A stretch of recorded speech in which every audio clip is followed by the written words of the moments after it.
Hello everyone, आज हम लोग डिस्कस करेंगे हिस्ट्री प्रोग्राम के सेकंड सेमेस्टर के हिस्ट्री पेपर को। जिनका भी प्रोग्राम इन हिस्ट्री है और जिनका एक पेपर हिस्ट्री है, ये उनके लिए हेल्पफुल रहेगा। तो पहला जो यूनिट है आप लोगों का पूरा, आप लोगों को मेडिवल इंडिया पढ़ना है इस बार।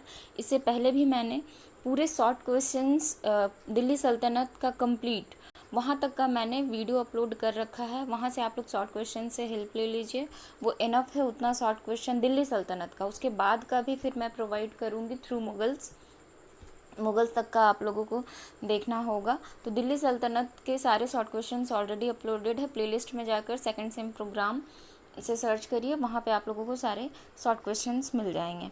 आज हम लोग लॉन्ग क्वेश्चन देखेंगे, या पहला टॉपिक जो है, सबसे पहला टॉपिक वो डिटेल्ड में देखेंगे कि कैसे कैसे क्या क्या घटनाएं हुई हैं।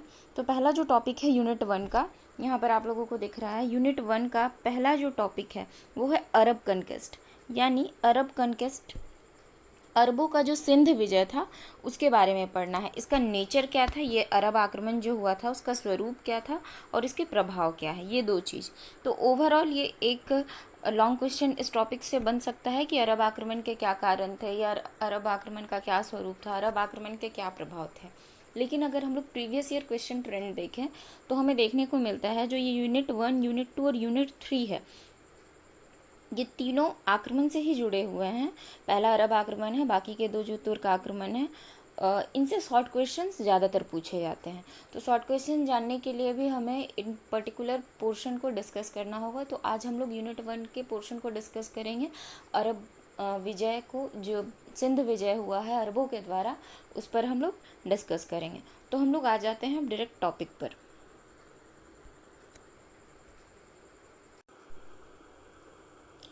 देखिए, तो टॉपिक है अरब कनकेस्ट ऑफ सिंध। यहाँ मैंने बाइलिंगुअल रखा है, इंग्लिश और हिंदी दोनों में ही है।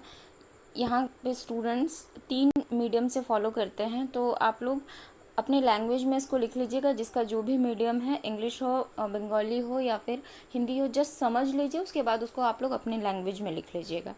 तो पहला जो है अरब का सिंध विजय, उसे हम लोग देखते हैं। तो सबसे पहले चीज़ सोर्सेज, कि अरब का जो सिंध विजय है उसके बारे में जानकारी हमें कहाँ से प्राप्त होती है। तो सोर्सेज हम लोग देखेंगे। तो देखिए यहाँ पर सोर्सेज इंग्लिश में और हिंदी में स्रोत दोनों एक ही चीज़ है। तो सोर्स क्या है, पहला तो एक महत्वपूर्ण स्रोत है सिंध विजय का, वो है चचनामा। इसके अलावा भी स्रोत है, यहाँ पे हम लोगों ने 2 स्रोतों के बारे में विवरण दिया है। एक तो चचनामा है और एक तारीख हिंद है, तारीख सिंध है। तारीख सिंध जो है ये अरब के अकबर के समय में लिखा गया पुस्तक है। ये अकबर के समय में लिखा गया पुस्तक था। और जो चचनामा है, चचनामा लिखा गया है, ये एक अज्ञात लेखक की पुस्तक मानी जाती है और इसका पारसी में अनुवाद किया गया। कभी कभी क्वेश्चन रहता है चचनामा किस भाषा में है, तो अरबी भाषा में लिखी गई ये पुस्तक है और इसका फारसी में अनुवाद किया था कूफी ने। तो ये अज्ञात लेखक है इसका चचनामा। और जो तारीख सिंध है इसका लेखक मीर मोहम्मद मासूम है और ये अकबर के काल में लिखा गया है। तो चचनामा और तारीख सिंध, यहाँ पे हिंदी में भी देख लीजिए, चचनामा और तारीख सिंध, ये 2 महत्वपूर्ण स्रोत हैं जिससे हमें अरबों के सिंध विजय के बारे में जानकारी मिलती है कि अरब ने किस प्रकार सिंध विजय किए, क्या क्या घटनाएं थी, इन सारी चीज़ों की जानकारी हमें मिलती है। अब हम लोग आ जाते हैं नेक्स्ट, पहला चीज़ कि जो अरब आक्रमण हुआ है, उस अरब आक्रमण का कारण क्या था, क्यों अरबों ने यहाँ पर आक्रमण किया। तो हम लोग जानते हैं किसी भी आक्रमण या इन्वेजन जो है या विजय अभियान जो होता है, उसका मुख्य कारण जो होता है वो क्षेत्रीय विस्तार होता है। तो पहला ही कारण हम लोग देख लेंगे, ये दोनों एक ही चीज़ है, बस हिंदी और इंग्लिश में है। टेरिटोरियल एक्सपेंशन है। पहला क्या है, टेरिटोरियल एक्सपेंशन। शासक क्या करते हैं, क्षेत्रीय विस्तार करते हैं। तो क्षेत्रीय विस्तार एक ये हो गया। और दूसरा चीज़, जो अरब थे वो इस्लाम को मानने वाले थे। तो कई इतिहासकारों ने कहा है कि इनका एक महत्वपूर्ण कारण आक्रमण का इस्लाम का प्रसार या विस्तार था, ये एक कारण था। और वीकनेस ऑफ दाहिर, ये भी एक कारण माना जाता है, क्योंकि उस समय सिंध का जो शासक था वो एक ब्राह्मण राजवंशी यहाँ शासक कर रहे थे। और वहाँ पर सिंध का जो शासक था अरब आक्रमण के वक्त, पहले चाच नामक शासक वहाँ पर रूल कर रहा था, उसके बाद उसका पुत्र दाहिर शासन करने लगा।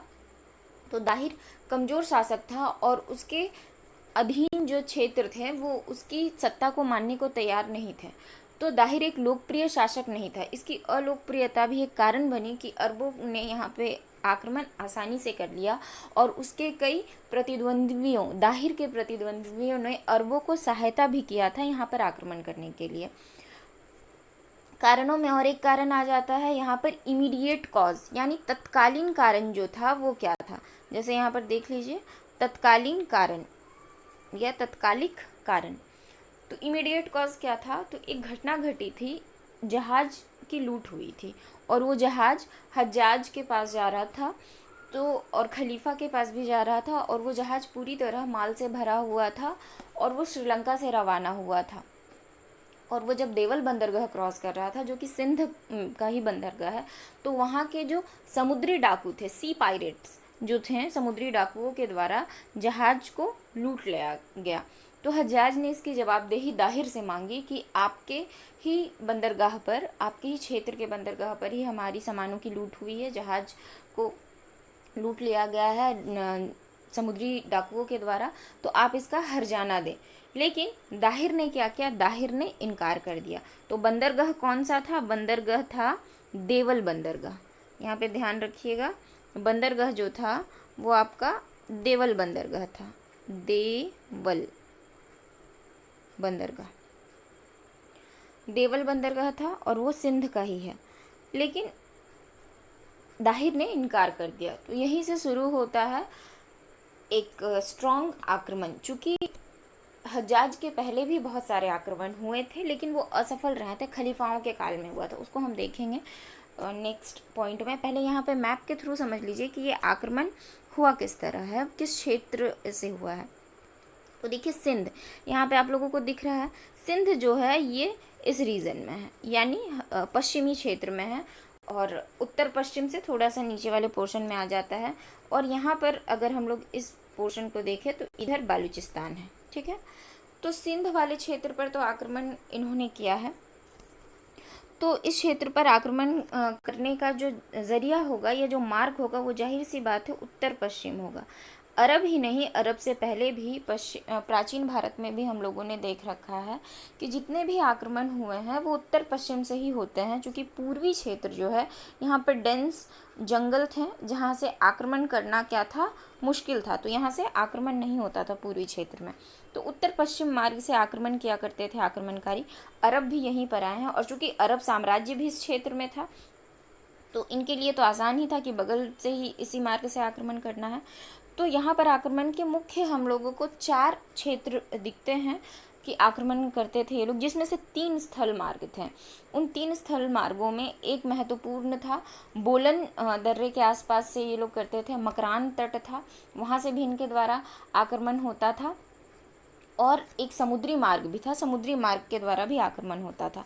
तो ये 2-4 मार्ग थे, लेकिन हम लोग फोकस करेंगे वो कौन सा मार्ग है, मकरान मार्ग, ठीक है। मकरान तट से इन्होंने आक्रमण किया, और ये कहाँ है, इधर, ये बालूचिस्तान वाले क्षेत्र में है ये, ठीक है, इधर है मकरान। तो मकरान से आक्रमण किया मोहम्मद बिन कासिम के समय में। मोहम्मद बिन कासिम के पहले भी कुछ आक्रमण हुए थे, उनके बारे में भी हम लोग थोड़ा सा देख लें। खलीफाओं के समय में, खलीफा उमर के समय में एक बार हुआ है और खलीफा उस्मान के समय में हुआ है, लेकिन ये लोग क्या रहे, असफल रहे। पर 8वीं शताब्दी में एक महत्वपूर्ण घटना हुई अरबों के द्वारा, और अरबों ने क्या किया, मकरान को जीत लिया। किसको जीत लिया, मकरान को, बलूचिस्तान वाले क्षेत्र में जो मकरान था उसको जीत लिया। तो यहाँ से सिंध पर आक्रमण करना इनके लिए काफ़ी आसान हो गया, या यूँ कहें इन्हें एक मार्ग मिल गया, आगे का रास्ता इनका खुल गया सिंध पर आक्रमण करने का। चूँकि 2 खलीफाओं के काल में ये असफल रहे, उसके बाद घटना घटी ये जहाज लूट की, और उसके बाद हज्जाज ने भी 2 अभियान भेजे थे इससे पहले। उन 2 अभियानों में उबैदुल्लाह और वर्दुल थे, वे असफल रहे हैं। लेकिन फिर मोहम्मद बिन कासिम के नेतृत्व में जो अभियान भेजा गया वो सफल रहा। अब देखिए यहाँ पर और एक मैप है, इसमें भी क्षेत्रीय विस्तार दिया हुआ है। सिंध को पूरी तरह से यहाँ पे पिंक कर दिया गया है, इसे कोई हाईलाइट करने की ज़रूरत नहीं है। और यहाँ पर बगल में ही जस्ट और पश्चिम में अगर हम लोग चले जाएं तो यहाँ खलीफट लिखा हुआ है, यानी खलीफाओं का शासन अरब साम्राज्य था, और यहीं से इन्होंने आसानी से आक्रमण किया। ये यहाँ से इधर इनको आने में आसानी हुई। और जो देवल बंदरगाह था वो इस क्षेत्र में था। इससे पिछले वाले मैप में देवल का लोकेशन दिया हुआ है, वहाँ पे आप लोग देख लीजिएगा। और एक चीज़ यहाँ पर मैप भी देख के आप लोगों को समझ में आ रहा होगा कि यहाँ पर सारे क्षेत्रीय राजवंश थे, कोई पर्टिकुलर एक केंद्रीकृत शासन नहीं था। इस वजह से भी आक्रमण करने में आक्रमणकारियों को सुविधाएं हुई है। और यहाँ पे चाच लिखा हुआ है, चाच शासकों के अंदर में था। जैसे कि पहले भी बोला मैंने कि सिंध एक्सपीडिशन जो था, सिंध अभियान जो था, वो खलीफाओं के द्वारा हुआ था। 2 खलीफा थे, 22 खलीफाज। 2 खलीफाओं में देखिए यहाँ पे हिंदी में नाम लिख दिया है मैंने, उमर था और एक उस्मान, ये 2 खलीफा थे। दोनों के ही काल में अभियान हुए किसी सेनापति के द्वारा, लेकिन वो असफल रहा। उसके बाद फिर हज्जाज के नेतृत्व में हुआ। उबैदुल्लाह ने जब किया तो भी जब उसने उबैदुल्लाह को भेजा तो भी वो असफल रहा। वर्दुल को उसने भेजा तो भी वो असफल रहा। लेकिन मोहम्मद बिन कासिम के काल में 712 ईस्वी में वो सफल रहा, मोहम्मद बिन कासिम। अब आ जाता है, जैसे आप लोगों के सिलेबस में है, नेचर है कि एक्सपेंशन क्या, इसका नेचर क्या था। तो इसके 2 नेचर हमें देखने को मिलते हैं कि इतिहासकारों ने तर्क दिया है कि इस्लाम के प्रचार प्रसार के लिए इन्होंने ये सिंध अभियान किया था। तो यानी इस्लाम के विस्तार करना इसका एक महत्वपूर्ण स्वरूप था। और पॉलिटिकल इकोनॉमिक गेन, यानी राजनीतिक और आर्थिक सुविधा प्राप्त करना, राजनीतिक और आर्थिक लाभ प्राप्त करना इसका प्रमुख स्वरूप माना जाता है। जो आक्रमणकारी थे उन्होंने काफ़ी मात्रा में धन को लूटा है। इससे पता चलता है कि इसका जो स्वरूप है, इस आक्रमण का जो स्वरूप था, वो आर्थिक लाभ कमाना जरूर से था। और उन्होंने कई क्षेत्रों पर अपना अधिकार कर लिया। तो राजनीतिक रूप से और सत्ता के विस्तार के रूप में भी इन्होंने महत्वपूर्ण भूमिका निभाई। तो 2 हो गया, एक तो इस्लाम का प्रसार और राजनीतिक आर्थिक लाभ, ये नेचर हो गया। अब आक्रमण हुआ तो उसका कुछ कॉन्सिक्वेंसेस भी हुआ है, यानी परिणाम भी निकले हैं। तो कॉन्सिक्वेंसेस क्या थे, तो यहाँ पे मुख्य 3 से 4 कॉन्सिक्वेंसेस है। जैसे पहला जो कॉन्सिक्वेंस है, कॉन्सिक्वेंस मीन्स परिणाम, यहाँ पे देखिए हिंदी में भी मैंने लिख दिया है। कॉन्सिक्वेंस क्या है, परिणाम है। तो कल्चरल एक्सचेंज हुआ। जब सिंध में इनका आक्रमण हुआ तो अरब का भारतीय उपमहाद्वीप के लोगों के साथ जो मेल मिलाप हुआ, तो सांस्कृतिक आदान प्रदान हुए हैं। यहाँ के बहुत से विद्वान अरब गए हैं, अरब के बहुत से विद्वान यहाँ पर आए हैं। बहुत सारे पुस्तकों का अनुवाद हुआ है, जैसे पंचतंत्र का अनुवाद हुआ है, ज्योतिष पर, खगोल शास्त्र पर बहुत सी पुस्तकें हैं, उसका अनुवाद हुआ था।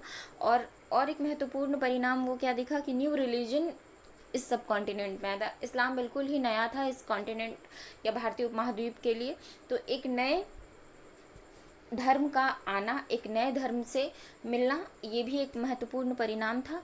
और तीसरा जो है एडुकेशन, जैसे कि मैंने अभी बताया कि गणित के क्षेत्र में, खगोल शास्त्र के क्षेत्र में बहुत सारे काम किए गए और एडुकेशन में भी इस काल में बहुत सारे बेनिफिट हुए। Trade and economic benefits, trade तो चूंकि अरबों से पहले से था, अरब और भारत का जो संबंध है व्यापारिक मामले में वो पहले से ही था। आक्रमण के समय ये थोड़ा सा क्षतिपूर्ण हुआ था, इसमें कुछ क्षति आई थी, लेकिन फिर ये आगे और भी एक्सप्लोर किया। तो ट्रेड एंड इकोनॉमिक बेनिफिट्स, तो ये सारे ही मैंने यहाँ पे हिंदी में भी लिख दिया। सांस्कृतिक आदान प्रदान, नए धर्म का आगमन, शिक्षा, व्यापारिक आर्थिक विस्तार, और भी बहुत सारे परिणाम थे, लेकिन मुख्य मूल रूप से ये सारे परिणाम आप लोग लिख सकते हैं। तो ओवरऑल हम लोगों ने जो पहला टॉपिक है यूनिट 1 का, पूरा जो यूनिट 1 है उसको हम लोगों ने डिस्कस कर लिया। अब नेक्स्ट डे जो है 2 यूनिट एक साथ हम लोग डिस्कस करेंगे। तुर्की आक्रमण, जिसमें महमूद गजनवी और मोहम्मद गोरी दोनों के आक्रमण आ जाएंगे। नेक्स्ट टॉपिक मोहम्मद गजनवी पर होगा और उसके बाद का जो टॉपिक होगा वो मोहम्मद गौरी पर होगा। तो अभी के लिए इतना ही, और इससे रिलेटेड शॉर्ट क्वेश्चन भी अपलोडेड है, वो भी आप लोग देख लीजिएगा। फिर मिलते हैं नेक्स्ट वीडियो लेक्चर में।